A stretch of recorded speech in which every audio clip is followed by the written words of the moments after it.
नमस्कार दोस्तों, आपका स्वागत है आपके अपने channel IAS study with Aryan पर। देखिए दोस्तों, हमारी एम लक्ष्मीकांत जी की इंडियन पॉलिटी की बुक चल रही थी, जिसका अध्याय आज 5वां है, भारतीय संविधान एवं राज्य व्यवस्था। 5वां अध्याय जो कि संघ और इसके क्षेत्र से संबंधित है। इसमें राज्यों का संघ, संसद की शक्ति, केंद्र शासित प्रदेशों और राज्यों का उद्भव और संदर्भ सूची दी गई है। तो दोस्तों, सारे प्रश्न हमारे वैकल्पिक प्रश्न हैं, यानी कि एमसीक्यू टाइप क्वेश्चन है। और दोस्तों, हिंदी माध्यम के छात्रों के लिए काफ़ी महत्वपूर्ण श्रृंखला चलाई जा रही है हमारे द्वारा इंडियन पॉलिटी की। तो दोस्तों, ज़्यादा से ज़्यादा लोगों को जोड़ें, ज़्यादा से ज़्यादा चैनल को सब्सक्राइब करें, जिससे कि हिंदी माध्यम के छात्रों तक हिंदी के कंटेंट पहुंच सके और वो अपनी तैयारी को सुदृढ़ बना सके। आगे बढ़ते हैं दोस्तों, आज की वीडियो को प्रारंभ करते हैं। देखिए दोस्तों, आज का हमारा पहला प्रश्न, देखिए संविधान के किस अनुच्छेद में संघ एवं इसके क्षेत्रों की चर्चा की गई है। क्या पूछ रहा है प्रश्न? संघ एवं इसके क्षेत्रों की चर्चा की गई है। अनुच्छेद 1 से 4 तक, अनुच्छेद 5 से 10 तक, अनुच्छेद 11 से 13 तक, अनुच्छेद 14 से 18 तक। 14 से 18 तक तो समानता का अधिकार दिया गया दोस्तों। आपका अनुच्छेद 1 से 4 है। अनुच्छेद 1 से 4 के अंतर्गत संघ और इसके क्षेत्रों की चर्चा की गई है। ओके दोस्तों, दोबारा सुन लीजिए। संविधान के भाग प्रथम यानी कि भाग पहले के अंतर्गत 1 से 4 तक के जो अनुच्छेद हैं, उनके अंतर्गत संघ और इसके क्षेत्र की चर्चा की गई है। ओके दोस्तों, आगे बढ़ते हैं। किस अनुच्छेद में भारत को राज्यों का संघ कहा गया है? अनुच्छेद पहला, अनुच्छेद दूसरा, अनुच्छेद तीसरा, अनुच्छेद चौथा। तो आप लोगों को बता देते दोस्तों, इसका आपका सही आंसर है अनुच्छेद पहला। देखिए, अनुच्छेद पहले में इंडिया यानी भारत बजाय राज्यों के समूह के राज्यों का संघ होगा, ये कहा गया है। ओके दोस्तों, यानी कि भारत को राज्यों के समूह के बजाय राज्यों का संघ कहा गया है। ओके, आगे बढ़ते हैं अगले प्रश्न की ओर। देखिए प्रश्न नंबर तीसरा, अनुच्छेद 1 के अनुसार भारतीय क्षेत्र को जिन श्रेणियों में बांटा गया, उनमें से नीचे दी गई एक श्रेणी नहीं है। या आप ये कह सकते हैं, अनुच्छेद 1 के अनुसार भारतीय क्षेत्र को कितनी श्रेणियों में बांटा गया था और उनके नाम क्या थे, या फिर इनमें से कौन सी एक नहीं है। देखिए, राज्यों के क्षेत्र, संघ का क्षेत्र, या फिर संघ क्षेत्र, या ऐसे क्षेत्र जिन्हें किसी भी समय भारत सरकार द्वारा अधिग्रहित किया जा सकता है। तो देखिए दोस्तों, अनुच्छेद 1 के द्वारा राज्यों के क्षेत्र, संघ क्षेत्र, ऐसे क्षेत्र जिन्हें किसी भी समय भारत सरकार द्वारा अधिग्रहित किया जाता है, ऐसे 3 श्रेणियों में बांटा गया था। कितनी श्रेणियों में बांटा गया था? आपकी पहली श्रेणी, आपकी दूसरी श्रेणी और आपकी तीसरी श्रेणी यहाँ पर उपस्थित है। आपका ऑप्शन यहाँ पर सेकंड जो है ये गलत है। आगे बढ़ते हैं। देखिए प्रश्न नंबर चौथा, भारत ने संविधान लागू होने के बाद किन विदेशी क्षेत्रों का अधिग्रहण नहीं किया था? यानी कि ये बात तो तय हो जाती है कि भारत ने विदेशी क्षेत्रों का अधिग्रहण किया था, और किसका नहीं किया था। प्रश्न पूछ रहा है जो अधिग्रहण किया था उनमें कौन सा ऐसा क्षेत्र था जिसका भारत ने अधिग्रहण नहीं किया था। देखिए दोस्तों, पहला ऑप्शन आपका दादर और नागर हवेली, दूसरा ऑप्शन गोवा, पांडिचेरी, सिक्किम, दमन व दीव, या आंध्र प्रदेश। देखिए, आपके इस प्रश्न का सही उत्तर आपका ऑप्शन चौथा है। भारत ने आपके आंध्र प्रदेश का अधिग्रहण, यानी कि आंध्र प्रदेश कोई विदेशी क्षेत्र नहीं था, देशी क्षेत्र था, और आंध्र प्रदेश का इन्होंने अधिग्रहण नहीं किया था। ओके दोस्तों, यानी कि यहाँ पर आपका ऑप्शन चौथा बिल्कुल सही है। ओके फ्रेंड्स, और एक महत्वपूर्ण बात यहाँ पर बताना चाहेंगे आपको। देखिए दोस्तों, कि एक संप्रभु राज्य होने के नाते, भारत क्या है, हमारा एक संप्रभु राज्य है, तो संप्रभु राज्य होने के नाते भारत अंतर्राष्ट्रीय कानूनों के तहत विदेशी क्षेत्र का भी अधिग्रहण कर सकता है। ओके दोस्तों, क्या कर सकता है? विदेशी क्षेत्रों का भी अधिग्रहण कर सकता है, ये भारत को अधिकार है। अब देखिए प्रश्न नंबर 5वां, अनुच्छेद दूसरे के द्वारा या अनुच्छेद द्वितीय के द्वारा प्रदान की गई शक्तियों के संदर्भ में निम्न में से कौन सा कथन गलत है? देखिए, नए राज्यों को भारत के संघ में शामिल करना, नए राज्य को गठन करने की शक्ति, या फिर भारतीय संघ के नए राज्यों के निर्माण या वर्तमान राज्यों में परिवर्तन से संबंधित है, या भारतीय संघ के राज्यों के पुनर्सीमन की व्यवस्था करता है। देखिए एक बार समझ लिए, पुनर्सीमन जो आपके पॉइंट चौथे में दिया गया है, पुनर्सीमन यानी कि दोबारा सीमाएं बनाने के विषय में ये चीज़ कही गई है। तो आप लोगों को बता देते हैं। देखिए जो अनुच्छेद दूसरा है वो आपका नए राज्यों को भारत संघ में शामिल करना, ये शक्ति आपको प्रदान करता है। एक तो पहली ये शक्ति प्रदान करता है, दूसरी नए राज्यों को गठन करने की शक्ति प्रदान करना, ये शक्ति भी आपको अनुच्छेद दूसरा प्रदान करता है। यानी कि ये दोनों शक्तियाँ आपको अनुच्छेद दूसरे द्वारा प्रदान की जाती है। अब देखिए बाकी की, भारतीय संघ के नए राज्यों के निर्माण या वर्तमान राज्य में परिवर्तन से संबंधित है, तो अनुच्छेद दूसरा आपका इससे संबंधित नहीं है। आगे देखिए भारतीय संघ के राज्यों को पुनर्सीमन यानी कि सीमाओं का पुनरांकन करना की व्यवस्था करता है, तो इससे भी संबंधित नहीं है। आपके पॉइंट नंबर तीसरा और पॉइंट नंबर चौथा अनुच्छेद चौथे से संबंधित है। किससे संबंधित है? अनुच्छेद चौथा नहीं, अनुच्छेद तीसरे से संबंधित है। ओके दोस्तों, आपका पॉइंट नंबर तीसरा और पॉइंट नंबर चौथा नोट डाउन कर लेना, ये भी महत्वपूर्ण बिंदु है। अनुच्छेद चौथे से तीसरे से संबंधित है, चौथा नहीं, अनुच्छेद तीसरे से संबंधित है। आगे बढ़ते हैं अगले प्रश्न के लिए। देखिए राज्य के पुनर्गठन संबंधी संसद की शक्ति के संदर्भ में निम्नलिखित कथन पर विचार कीजिए। देखिए किसी राज्य में से उसका राज्य क्षेत्र अलग करके अथवा दो या अधिक राज्यों को या राज्यों के भाग को मिलाकर अथवा किसी राज्य क्षेत्र को किसी राज्य के भाग के साथ मिलाकर नए राज्य का निर्माण कर सकेगी। देखिए पुनर्गठन संबंधी संसद की शक्तियाँ थी तो ऐसा कर सकती थी। जैसे कोई राज्य है, ये एक पूरा राज्य है, जैसे कुछ भाग को दूसरे राज्य में मिला करके बना सकते हैं, या फिर देखिए उस राज्य क्षेत्र को अलग करके भी बना सकते हैं। कुछ क्षेत्र को किसी भी प्रकार से राज्य का निर्माण करने की शक्ति संसद को दी गई थी। दूसरा देखिए किसी राज्य के क्षेत्र को बढ़ा सकेगी, किसी राज्य के क्षेत्र को घटा सकेगी, ये पावर भी उसके पास थी। किसी राज्यों की सीमाओं में परिवर्तन कर सकेगी, ये पावर भी दी गई थी उसको संसद की शक्ति में। ठीक है देखिए दोस्तों, राज्य के पुनर्गठन के संदर्भ में अब देखिए किसी राज्य के नाम में परिवर्तन कर सकेगी, बिल्कुल कर सकेगी। जैसे दोस्तों आपका सबसे लास्ट में जो नया राज्य बना है तेलंगाना बना है, आंध्र प्रदेश से टूट करके बना है।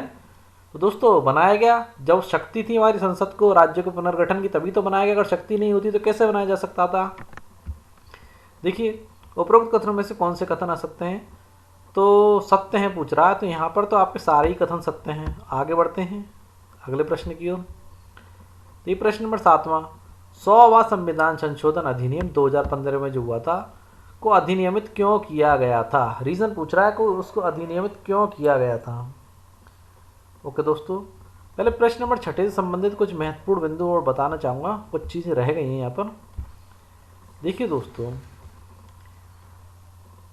अनुच्छेद तीसरा जो है राज्यों के पुनर्गठन संबंधी संसद की शक्ति को अधिकृत करता है।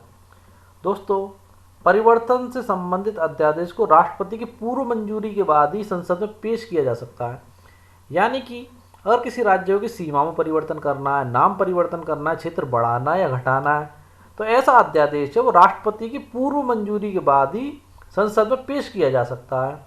और देखिए दोस्तों राष्ट्रपति क्या करता है, राष्ट्रपति उस राज्य के विधानमंडल का मत जानने के लिए भेजता है, और जो मत जानने के लिए भेजता है इसकी समय सीमा निश्चित दी जाती है। और दोस्तों राष्ट्रपति को ये भी अधिकार है कि वो इस प्रस्ताव को या इस अध्यादेश को खारिज कर दे। जरूरी नहीं है कि राष्ट्रपति उसको करे ही करे, राष्ट्रपति की पावर होती है कि वो इस अध्यादेश को खारिज भी कर सकता है। ओके दोस्तों आगे बढ़ते हैं। देखिए प्रश्न नंबर 7वां मैंने पढ़ दिया था, 100वां संविधान संशोधन अधिनियम 2015 को अधिनियमित क्यों किया गया है? क्यों किया गया है? देखिए भारत द्वारा कुछ भूभाग का अधिग्रहण करने एवं कुछ अन्य भूभाग को बांग्लादेश को हस्तांतरित करने के लिए उस समझौते के तहत जो भारत और बांग्लादेश की सरकारों के बीच हुआ था, यह इस लेन देन में भारत ने 111 विदेशी अंतः क्षेत्रों को बांग्लादेश को हस्तांतरित किया था और बांग्लादेश ने 51 अंतः क्षेत्रों को भारत को हस्तांतरित किया था। देखिए भारत और बांग्लादेश के बीच में जो बीघा गलियारा विवाद था उसको सॉल्व करने के लिए 100वां संविधान संशोधन किया गया, जिसमें देखिए भारत ने 111 विदेशी अंतः क्षेत्रों को बांग्लादेश को दे दिया और बांग्लादेश ने 51 अंतः क्षेत्रों को भारत को हस्तांतरित कर दिया था दोस्तों। और ये सारा प्रस्ताव भारत और बांग्लादेश की सरकारों के बीच समझौते के तहत किया गया था। देखिए, भूमि अधिग्रहण करके कुछ भाग बांग्लादेश को दे दिया गया और कुछ अपने पास रख लिया गया। बांग्लादेश और भारत के बीच में क्षेत्रफल के सही बंटवारे के रूप में 100वां संविधान संशोधन लाया गया, अधिनियम 2015। ओके दोस्तों, तो यहाँ पर आपके सारे कथन सही हैं। आगे बढ़ते हैं अगले प्रश्न की ओर। प्रश्न नंबर 8वां, आज़ादी के समय भारत में निम्न में से कौन सी राजनीतिक इकाई नहीं थी? देखिए, आज़ादी के समय भारत में कुछ राजनीतिक इकाइयाँ थी, यानी कि पॉलिटिकल एजेंसीज थी। तो पूछ रहा उस समय कौन सी नहीं थी? ब्रिटिश प्रांत नहीं था, या देसी रियासतें नहीं थी, या पुर्तगाली प्रांत नहीं था, या बंगाली प्रांत नहीं था। तो दोस्तों, उस समय मात्र 2 राजनीतिक इकाइयाँ थी, एक तो ब्रिटिश प्रांत की और दूसरी देसी रियासतों की। अब देखिए, ब्रिटिश प्रांत में कौन कौन थे? ब्रिटिश प्रांत में ब्रिटिश सरकार के शासन के अधीन जो राज्य चलाते थे वो लोग थे। ओके दोस्तों, और देसी रियासतों में राजा के शासन के अधीन जो लोग शासन चलाते थे, लेकिन ब्रिटिशी राजशाही से संबंधित लोग थे। ओके दोस्तों, बाकी का पुर्तगाली प्रांत और बंगाली प्रांत ये पॉलिटिकल इकाइयाँ नहीं थी, यानी राजनीतिक इकाइयाँ नहीं थी। ओके दोस्तों, यानी कि आपका विकल्प यहाँ पर तीसरा या दूसरा, यहाँ पर आपका पहला और दूसरा ही सही है, और तीसरा और चौथा और ये आपके सारे के सारे असत्य हैं। ओके दोस्तों, असत्य, ये वाला भी असत्य है आपका, ये भी असत्य है, खाली यही सही है ना, ऊपर बता दिया मैंने आपको। अब देखिए, भारतीय स्वतंत्रता अधिनियम 1947 में देसी रियासतों को दिए गए विकल्प थे। देखिए, 1947 के भारतीय स्वतंत्रता अधिनियम में देसी रियासतों को कुछ विकल्प दिए गए थे, जैसे क्या भारत में शामिल हो सकते हैं, आप पाकिस्तान में शामिल हो सकते हैं, आप स्वतंत्र रहें, अपना स्वतंत्र देश बनाएं, भारत पाकिस्तान दोनों का हिस्सा बने। तो दोस्तों, ये तो पहलू कभी भी नहीं दिया गया कि भारत पाकिस्तान दोनों का हिस्सा बने। उनसे कहा गया था आप भारत में शामिल हो सकते हैं, पाकिस्तान में शामिल हो सकते हैं, आप स्वतंत्र अपना देश बना सकते हैं। ओके दोस्तों, ये सारी चीज़ें वहाँ पर कही गई थी। आगे बढ़ते हैं अगले प्रश्न की ओर। प्रश्न नंबर 10वां, देसी रियासतों के भारत में शामिल होने के संदर्भ में निम्नलिखित में से कौन सा कथन गलत है? देखिए, भारत में बहुत सारी देसी रियासतें शामिल हुई थी, उसके विषय में ही पूछ रहा है। देखिए, यह 552 देसी रियासतें जो भारत की भौगोलिक सीमा में थीं, इनमें से 549 भारत में पहले ही शामिल हो गई थी डॉक्टर सरदार वल्लभ भाई के प्रयासों के द्वारा। अब देखिए, बची 3 रियासतें थीं, हैदराबाद की, जूनागढ़ की और कश्मीर की। इन तीनों रियासतों ने भारत में शामिल होने से इनकार कर दिया था। ओके दोस्तों, हैदराबाद को जनमत संग्रह के द्वारा भारत में मिलाया गया और जूनागढ़ को पुलिस कार्रवाई द्वारा। देखिए, ये बात बिल्कुल गलत है। हैदराबाद को पुलिस कार्रवाई द्वारा भारत में मिलाया गया था। किसके द्वारा मिलाया गया था? पुलिस कार्रवाई द्वारा। ओके दोस्तों, हैदराबाद को पुलिस कार्रवाई द्वारा मिलाया गया था, और जबकि जो जूनागढ़ था आपका, जूनागढ़ को आपको जो भारत में मिलाया गया वो जनमत संग्रह के आधार पर मिलाया गया। किसके आधार पर? जनमत संग्रह के आधार पर। जूनागढ़ को जनमत संग्रह के आधार पर भारत में मिलाया गया था। ओके दोस्तों, समझ चुके होंगे आप। और तीसरा देखिए, कश्मीर को विलय पत्र के द्वारा भारत में शामिल किया गया था। ओके दोस्तों, आगे बढ़ते हैं। देखिए, प्रश्न नंबर 11वां, भारत के राज्यों के संदर्भ में निम्नलिखित कथन पर विचार कीजिए। देखिए, 1950 में संविधान ने भारतीय संघ के राज्यों को 4 प्रकार वर्गीकृत किया था। कौन से? का श्रेणी के राज्य, खा श्रेणी के राज्य, गा श्रेणी के राज्य और घा श्रेणी के राज्य। भारत के सभी राज्य, सारे राज्य, उस समय उनकी संख्या कितनी थी? 29 थी दोस्तों। अब देखिए, भारत में का श्रेणी में कौन से राज्य थे? भारत में का श्रेणी में वो राज्य थे जहाँ ब्रिटिश भारत के गवर्नर शासन किया करते थे। ओके दोस्तों, उन्हें का श्रेणी में रखा गया सबसे ऊपर।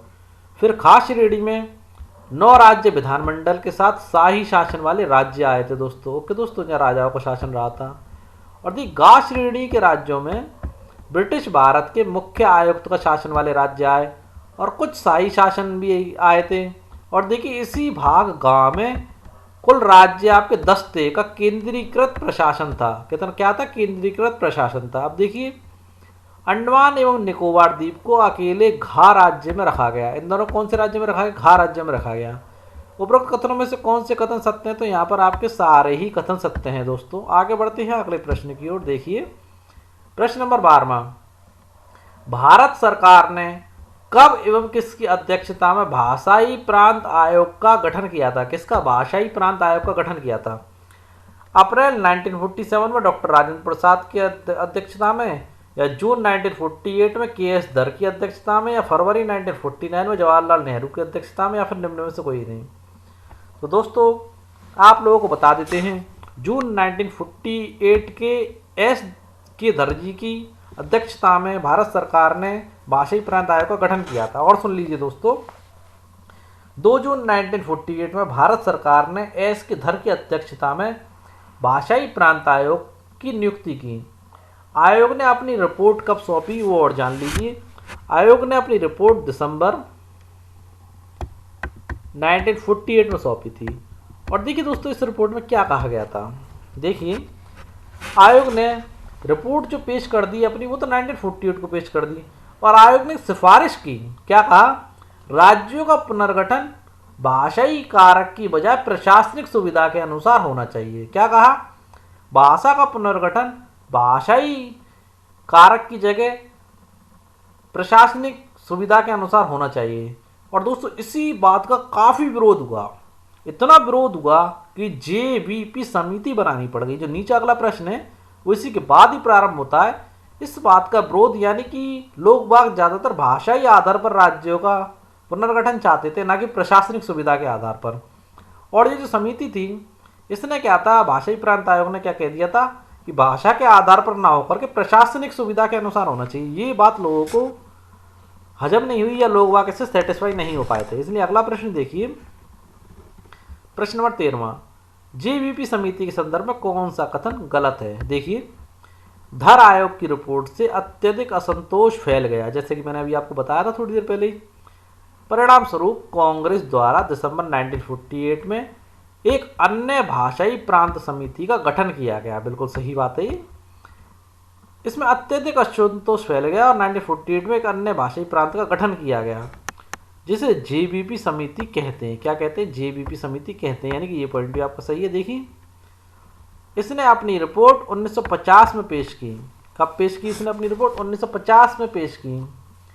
दोस्तों यहाँ पर इसने अपनी रिपोर्ट 1950 में पेश की, यही चीज़ गलत है, क्योंकि इन्होंने अपनी रिपोर्ट 1949 में पेश की थी। यानी कि 1948 में तो ये बना और जस्ट एक साल बाद ही इन्होंने अपनी रिपोर्ट पेश कर दी थी। इससे अकॉर्डिंग ये चीज़ गलत है। और इस बात को औपचारिक रूप से स्वीकार किया, देखिए ये फैक्ट सही है यहाँ पर, और इस बात को औपचारिक रूप से स्वीकार किया कि राज्यों के पुनर्गठन का आधार भाषा होनी चाहिए। ओके दोस्तों, ना कि प्रशासनिक सुविधा के अनुसार होना चाहिए। ओके, आगे बढ़ते हैं। देखिए, प्रश्न नंबर 14, भाषाई आधार पर बनने वाला भारत का पहला राज्य था। देखिए, इस प्रश्न का उत्तर मैं आपको अपने पिछले अध्यायों में भी दे चुका हूँ, फिर दोबारा से दे देता हूँ। भाषाई आधार पर बनने वाला भारत का पहला राज्य था आपका आंध्र प्रदेश। और इससे संबंधित महत्वपूर्ण बिंदु नेक्स्ट पेज पर आपको बताऊंगा। प्रश्न नंबर 15, राज्य पुनर्गठन आयोग का गठन कब किया गया था? राज्य पुनर्गठन आयोग का गठन कब किया गया था? दिसंबर 1953, या आपका नवंबर 1953, फरवरी 1952, दिसंबर 1954।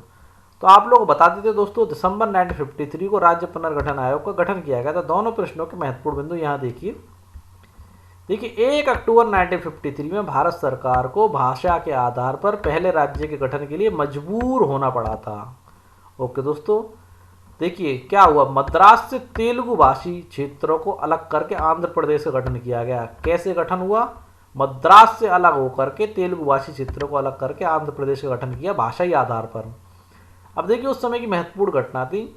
इसके लिए एक लंबा आंदोलन हुआ था, जिसके अंतर्गत 56 दिनों की भूख हड़ताल के बाद एक कांग्रेसी कार्यकर्ता जिसका नाम था पोट्टी श्रीमान रामुलु, जो गांधीवादी अहिंसा मतलब कि अहिंसा के पुजारी थे, उनका निधन भी हो गया था 56 दिनों की भूख हड़ताल के बाद। उसके बाद ही इस राज्य का गठन किया गया था। आगे देखिए, आंध्र प्रदेश के निर्माण से अन्य क्षेत्रों से भी भाषा के आधार पर राज्य बनाने की मांग उठने लगी, जिसके लिए 3 सदस्यीय राज्य पुनर्गठन आयोग फजल अली की अध्यक्षता में गठित करने के लिए विवश होना पड़ा था। फिर क्या हुआ देखिए दोस्तों, इसके 2 अन्य सदस्य थे। एक का नाम था A.M. पणिक्कर और दूसरे थे H.N. कुंजरू। इस आयोग ने क्या रिपोर्ट दी देखिए, राज्यों के पुनर्गठन में भाषा को मुख्य आधार बनाया जाना चाहिए और सलाह दी कि 16 राज्य व 3 केंद्र शासित क्षेत्रों का निर्माण किया जाए। ये सलाह इनके द्वारा दी गई थी दोस्तों। आगे देखिए प्रश्न नंबर 16। निम्नलिखित में से कौन सा कथन गलत है?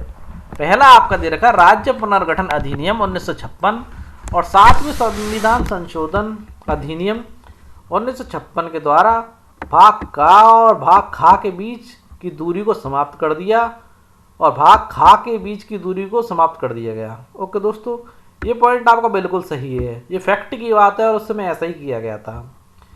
इसके द्वारा भाग गा को बरकरार रखा गया। देखिए दोस्तों, यह कहना बिल्कुल गलत है कि भाग गा को बरकरार रखा गया हो। आप लोगों की जानकारी में दे देता हूँ कि उस समय भाग गा को भी खत्म कर दिया गया था। क्या कर दिया गया था? खत्म कर दिया गया था भाग गा को भी। ओके दोस्तों, गलत ही पूछ रहा तो यहाँ पर आपका सेकंड ऑप्शन गलत है। देखिए इनमें से कुछ को पड़ोसी राज्यों के साथ मिला दिया गया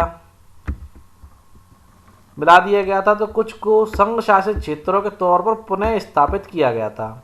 परिणाम स्वरूप क्या हुआ दोस्तों? 1 नवंबर 1956 को 14 राज्य और 6 केंद्र शासित प्रदेशों का गठन हो गया था हमारे भारत में। ओके दोस्तों, आगे बढ़ते हैं। प्रश्न नंबर 17। 1960 में द्विभाषी राज्य मुंबई को जिन 2 राज्यों में विभक्त किया गया उनके नाम थे महाराष्ट्र और गुजरात, दादर और नागर हवेली, पुडुचेरी, निम्न में से कोई नहीं। तो आप लोगों को बता देते हैं दोस्तों कि 1960 में द्विभाषी राज्य मुंबई को महाराष्ट्र और गुजरात किसमें 2 राज्यों में विभाजित कर दिया गया, महाराष्ट्र और गुजरात। और देखिए इससे संबंधित कुछ महत्वपूर्ण जानकारी यहाँ पे और देना चाहता हूँ मैं, जिससे आपका ये कॉन्सेप्ट क्लियर हो जाए। देखिए बात थी 1960 की, द्विभाषी यानी कि 2 भाषा बोलने वाले लोग रहते थे यहाँ पर मुंबई में, तो उन्हें 2 भागों में विभाजित कर दिया। देखिए ऐसे कि ये गोला है, इसे 2 भागों में काट दिया जाए और 2 भाषी लोगों को अलग कर दिया गया। देखिए यहाँ पर जो लोग वाग रहते थे मराठा भाषा बोलते थे। कौन सी? मराठी भाषा बोलते थे। कौन सी? मराठी भाषा जो लोग बोलते थे उस क्षेत्र को महाराष्ट्र नाम दे दिया गया। क्या नाम दे दिया गया? महाराष्ट्र। और यहाँ जो क्षेत्र लोग वाग रहते थे वो लोग गुजराती भाषा बोलते थे। कौन सी भाषा बोलते थे? गुजराती भाषा बोलने के कारण इस क्षेत्र को क्या नाम दे दिया गया? गुजरात दे दिया गया। ओके दोस्तों, गुजरात भारत संघ का 15वां राज्य था। कौन सा राज्य था? भारत संघ का 15वें नंबर का राज्य था ये।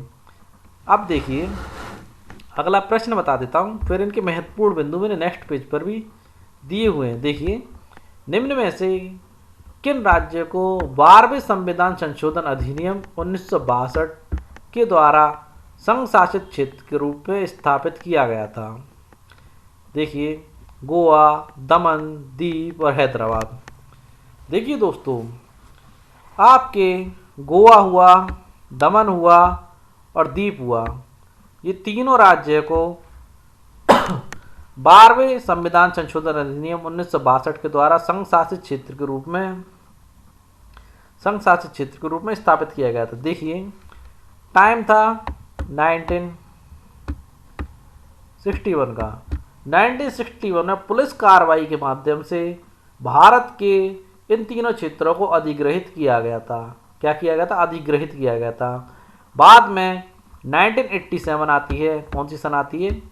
1987 में गोवा को एक पूर्ण राज्य बना दिया गया। इसी तरह दमन और दीव, इन दोनों को मिला करके एक केंद्र शासित प्रदेश बना दिया गया। ओके दोस्तों, और दोस्तों हैदराबाद को भी इन्होंने यानी कि सरदार वल्लभ भाई पटेल ने पुलिस कार्रवाई के द्वारा भारत में शामिल किया था, मगर वो 12वें संविधान संशोधन के अंतर्गत नहीं आता है।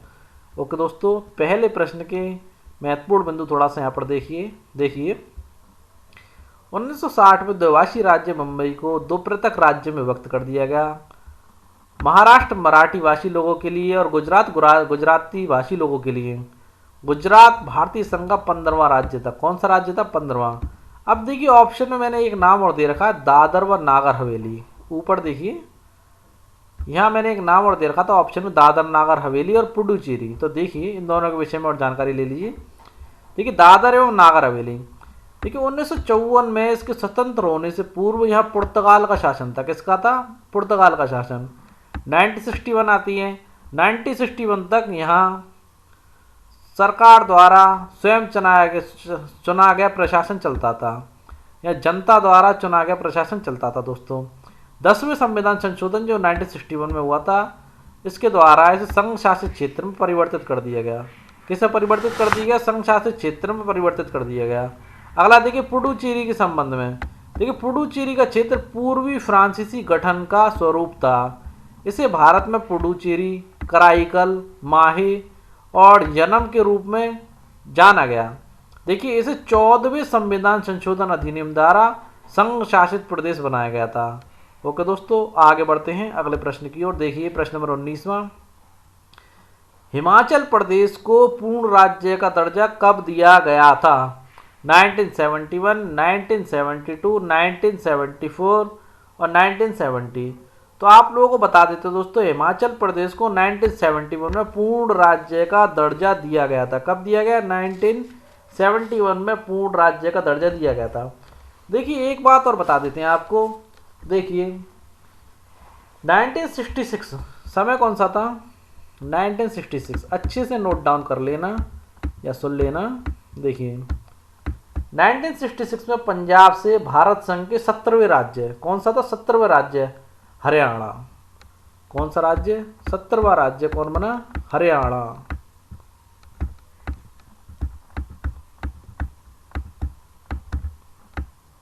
सत्रहवें राज्य हरियाणा और केंद्र शासित प्रदेश चंडीगढ़ का गठन किया गया था दोस्तों। देखिए दोस्तों, पंजाब सूबे की मांग उठने लगी थी। यह मांग अकाली दल के नेता जो थे, अकाली दल का एक नेता थे जिनका नाम था मास्टर तारा सिंह, उनके नेतृत्व में अकाली दल की मांग उठी थी। लिख लीजिए दोस्तों, दोबारा बोल देता हूं, अकाली दल की मांग, मास्टर दल के नेता, जो अकाली दल की मांग थी ना, वो नेता मास्टर तारा सिंह के नेतृत्व में उठी थी। किसके नेतृत्व में उठी थी? मास्टर तारा सिंह के नेतृत्व में। और देखिए शाह आयोग बना 1966। कब बना शाह आयोग? लिख देता हूं डायरेक्ट ही, शाह आयोग। शाह आयोग, शाह आयोग आपका बना 1966। कब बना? 1966। इनकी सिफारिश पर पंजाब भाषा के क्षेत्र पे पंजाब राज्य बन गया और हिंदी भाषा के क्षेत्र पे हरियाणा राज्य बन गया। पंजाबी भाषा के रूप में तो पंजाब राज्य बन गया दोस्तों, यानी पंजाबी भाषा बोली जाती थी इसलिए पंजाब को राज्य बना दिया गया, और हिंदी भाषा बोली जाती थी इसलिए हरियाणा को राज्य बना दिया गया शाह आयोग की सिफारिश पर, जो 1966 में हुई थी दोस्तों। ठीक है दोस्तों, आगे देखते हैं 20वां प्रश्न। किस संविधान संशोधन द्वारा मेघालय को स्वायत्तशासी राज्य बनाया गया? कौन सा राज्य बनाया गया? स्वायत्तशासी राज्य बनाया गया। 22वें संविधान संशोधन अधिनियम 1969 के द्वारा, या 35वें संविधान संशोधन द्वारा, या 42वें संविधान संशोधन द्वारा, या निम्न में से कोई नहीं। तो दोस्तों मेघालय को 22वें संविधान संशोधन जो 1969 में हुआ था, उसके द्वारा मेघालय को स्वायत्तशासी राज्य बनाया गया। ठीक है दोस्तों, और दोस्तों यह असम में उपराज्य के रूप में भी जाना जाता था, जिसका अपना मंत्री परिषद था।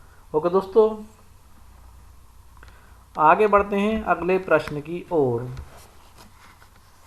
देखिए दोस्तों, एक राज्य यहाँ पर और बता देते हैं आपको। हमने जब मेघालय बता दिया तो सिक्किम भी बता ही देते हैं आप लोगों को। देखिए सिक्किम के विषय में और थोड़ी सी जानकारी ले लीजिए यहाँ पर। देखिए एक राज्य और था सिक्किम। तो क्या हुआ, 35वें संविधान संशोधन जो मैंने यहाँ पर दे रखा है, जो 1974 में हुआ था। कब हुआ? 1974 में हुआ 35वां संविधान संशोधन के द्वारा सिक्किम को भारत का 22वां राज्य बनाया गया। कौन सा राज्य बनाया गया? भारत का 22वां राज्य बनाया गया था। और 22वां से संबद्ध राज्य कहते थे। कौन सा कहते थे? संबद्ध, यानी कि भारत से संबंधित राज्य, संबद्ध राज्य कहा जाता था इसे। संबद्ध क्या कहा जाता? संबद्ध, समझ गए होंगे आप। और दोस्तों 1975 यानी कि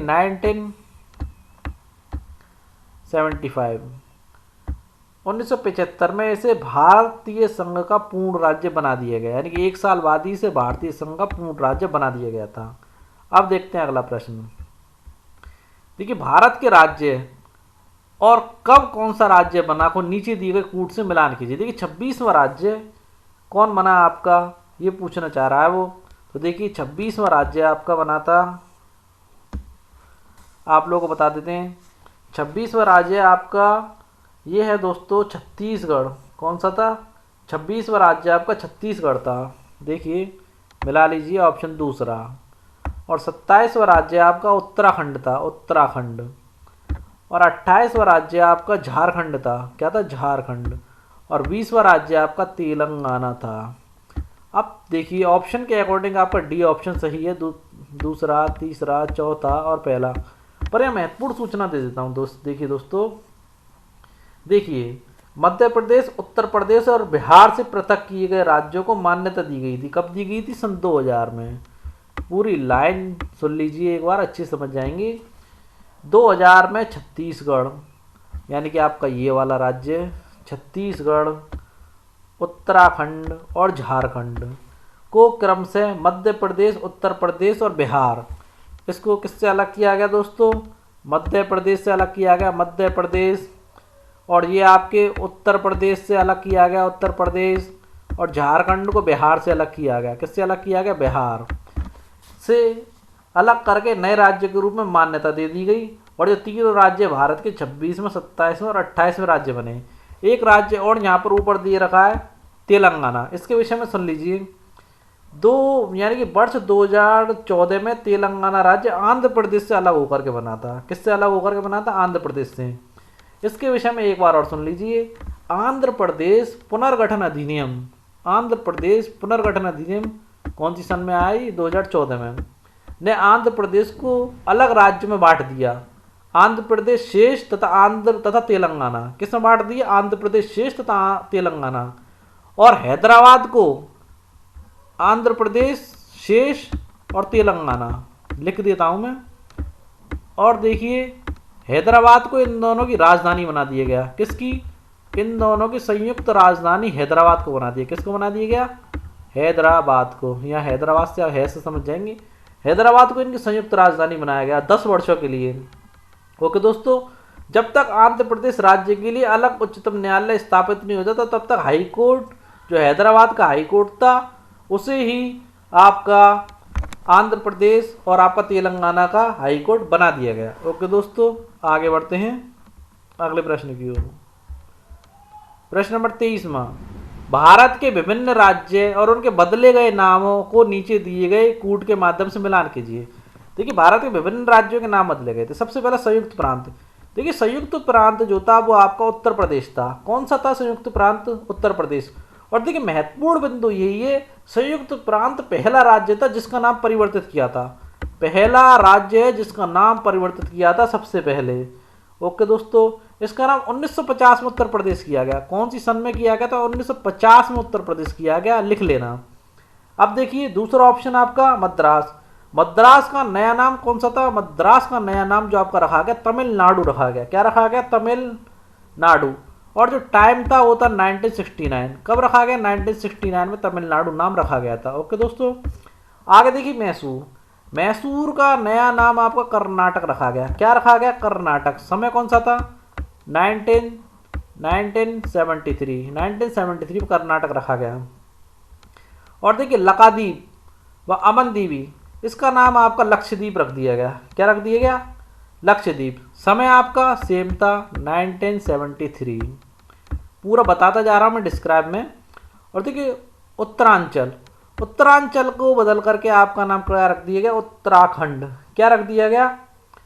उत्तराखंड आपका नाम रख दिया गया। समय जो था आपका 2006। कौन सा समय था? 2006 में। देखिए एक राज्य आपका और था जिसे हम कहते थे पौंडीचेरी। क्या कहते थे? पौंडीचेरी। पौंडीचेरी। इस राज्य का नाम बदल करके पुडुचेरी कर दिया गया। क्या कर दिया गया? पुडुचेरी। लिख देता हूं मैं। इस राज्य का नाम बदल करके पुडुचेरी कर दिया गया। पुडुचेरी। इस राज्य का नाम बदल करके पुडुचेरी कर दिया गया था। और दोस्तों इस राज्य का नाम कब बदला गया? उसका समय था आपका 2011। ओके दोस्तों, यहाँ पर आपके जो ऑप्शन सही है वो ई ऑप्शन आपका सही है। आगे बढ़ते हैं अगले प्रश्न की ओर। देखिए दोस्तों, दिल्ली का नाम किस संविधान संशोधन द्वारा बदला गया था? 42वें संविधान संशोधन द्वारा, 44वें संविधान संशोधन द्वारा, 69वें संविधान संशोधन द्वारा या 35वें संविधान संशोधन द्वारा? तो दोस्तों दिल्ली का जो नाम बदला गया वो 69वें संविधान संशोधन द्वारा बदला गया। अब आप कहेंगे दिल्ली का नाम तो पहले भी दिल्ली था और अभी भी दिल्ली है, तो दिल्ली का नाम कब बदला गया? ये क्वेश्चन आप लोगों के मस्तिष्क में आ सकता है। तो देखिए दोस्तों, पहले 1992 में टाइम कौन सा था, लिखते चलिए इसको। एक महत्वपूर्ण और एक अच्छा प्रश्न है। देखिए समय था 1992 का। 1992 में संघ शासित प्रदेश दिल्ली क्या कहा जाता था? संघ, लिख देता हूं मैं आप लोगों के लिए, संघ